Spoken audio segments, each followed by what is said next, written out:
Hello friends, Umiya ફૂડમાં તમારું સ્વાગત છે। તો આજે આપણે બનાવીશું ગુજરાતી ટ્રેડિશનલ મીઠાઈ એવો મોહનથાળ। દિવાળી આવી એટલે મોહનથાળ દરેકના ઘરમાં બનતો જ હોય છે, પણ આજે આપણે એકદમ સરળ રીતે બનાવીશું। તો એ માટે મેં 500 ગ્રામ ચણાનો કરકરો લોટ લીધો છે। થોડો જાડો લોટ આવે એ જ લેવાનો, આપણે ભાખરીનો લોટ આવે એવો આપણે મોહનથાળનો લોટ લેવાનો। અત્યારે તો દિવાળી છે એટલે દરેક કરિયાણાની દુકાનમાં તમને મળી રહેશે, કે તો કોઈ ઘંટી પર પણ મળી રહેશે। અને 500 ગ્રામ લોટ લીધો છે, તો એમાં 500 ગ્રામમાં થોડી ઓછી એવી ખાંડ લીધી છે।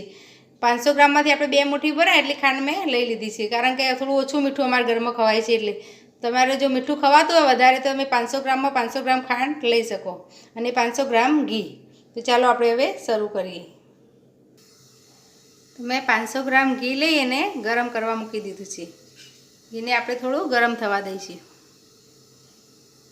તો ઘી ગરમ થવા લાગ્યું છે, હવે એમાં આપણે લોટ એડ કરી દઈશું। આપણે ધાબો પણ દેવાનો નથી અને ફટાફટ બની જાય એ રીતે આપણે બનાવીશું। ધાબો દીધા વગર બનાવીશું તો પણ સરસ આપણો લોટ આપણો મોહનથાળ તૈયાર થશે। હવે બધું આપણે મિક્સ કરી લઈશું।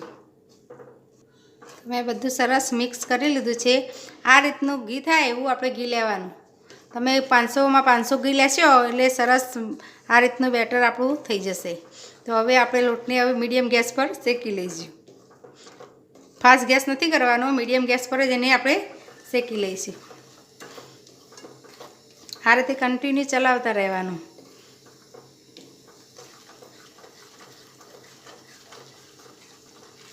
થોડી વાર જ થઈ છે ને આપણો લોટ ફૂલવા લાગ્યો છે। તો આ રીતે આપણે મીડિયમ ગેસ પર જ લોટને શેકીશું। શેકાશે એટલે સરસ સુગંધ આવશે અને છૂટો છૂટો લોટ થઈ જશે, એટલે આપણને ખબર પડી જશે કે લોટ શેકાઈ ગયો છે।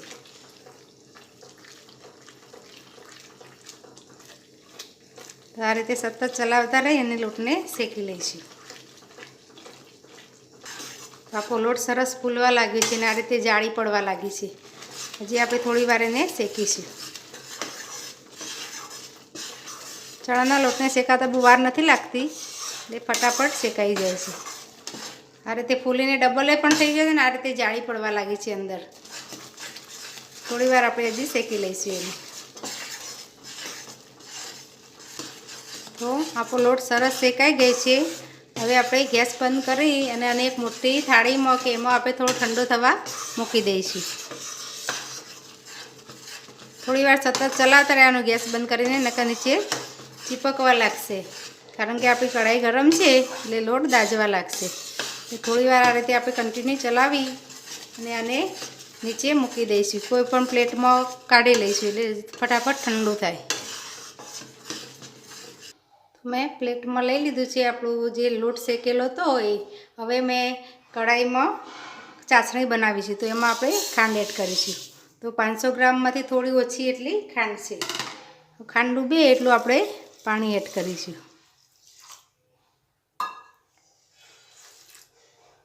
હવે એની આપણે હવે ચાસણી બનાવીશું। તો પહેલાં થોડો ફાસ્ટ ગેસ રાખીશું ને પછી આપણે મીડિયમ કરી દઈશું, એટલે આપણી ખાંડ પીગળી જાય। તો હવે ખાંડ પીગળી ગઈ છે, આપણે ગેસ મીડિયમ કરી દેવાનો, એટલે ચાસણી વધારે ના થઈ જાય। તો મીડિયમ ગેસ પર આપણે ચાસણીને થવા દઈશું। ઓછો લોટ છે એટલે ચાસણી થતાં બહુ વાર નહીં લાગે।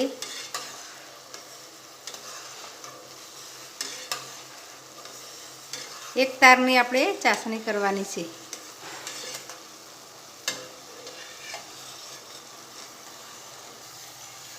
ચાસણી થોડી ઘટ થવા લાગી છે, પણ હજી થોડી વાર છે। તમે જો પહેલી વાર બનાવતા હોય તો થોડી આ રીતે ઘટ થાય એટલે ચેક કરતા રહેવાનું, એટલે એક તાર થાય એટલે પછી તમારે ચાસણી બંધ કરી દેવાનો ગેસ। આ રીતે આપણે ચેક કરતા રહેવાનું। તો થોડી ઘટ થવા લાગી છે એટલે આપણે હવે ચેક કરીશું। તો આ રીતે એક ડીશમાં આ રીતે પાડી હવે ઠંડી થવા દઈશું થોડી વાર।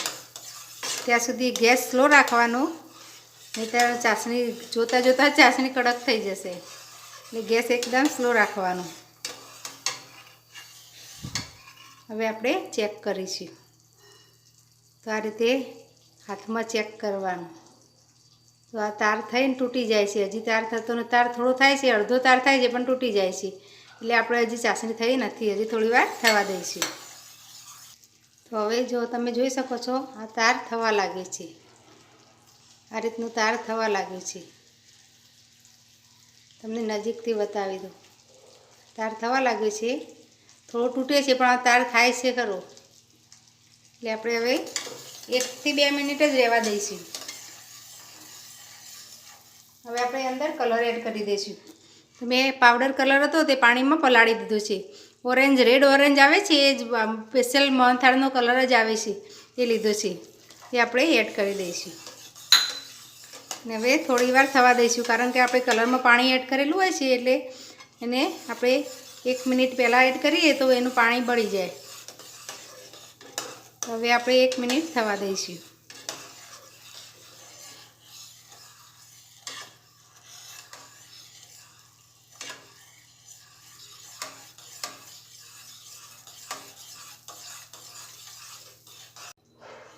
તો કલર સરસ મિક્સ થઈ ગયો છે. હવે આપણે શેકેલો લોટ છે આ કઢાઈમાં જ આપણે ચાસણીમાં જ એડ કરી દઈશું. તો આપણે આ રીતે પ્લેટમાંથી લોટ શેકેલો છે એ ચાસણીમાં એડ કરી દઈશું.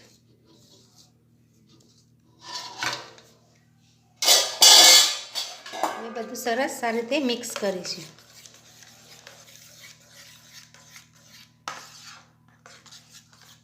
આ રીતે બધું સરસ મિક્સ કરી લઈશું.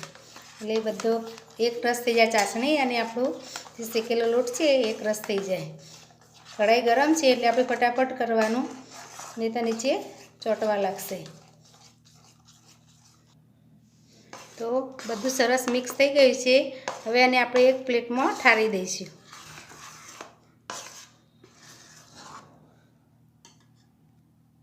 તો મેં એક પ્લેટમાં ઠારી દીધો છે મોહનથાળને. હવે આપણે ઉપરથી થોડા ડ્રાયફ્રૂટ એડ કરી દઈશું.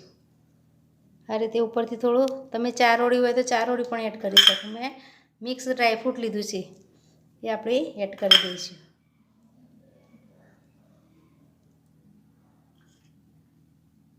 હવે આને આપણે ઠંડો થાય ત્યાં સુધી ઠારવાનો છે. એટલે 3 થી 4 કલાક સુધી આપણે આને ઠંડો થવા દઈશું. પછી એના પીસીસ કરીશું.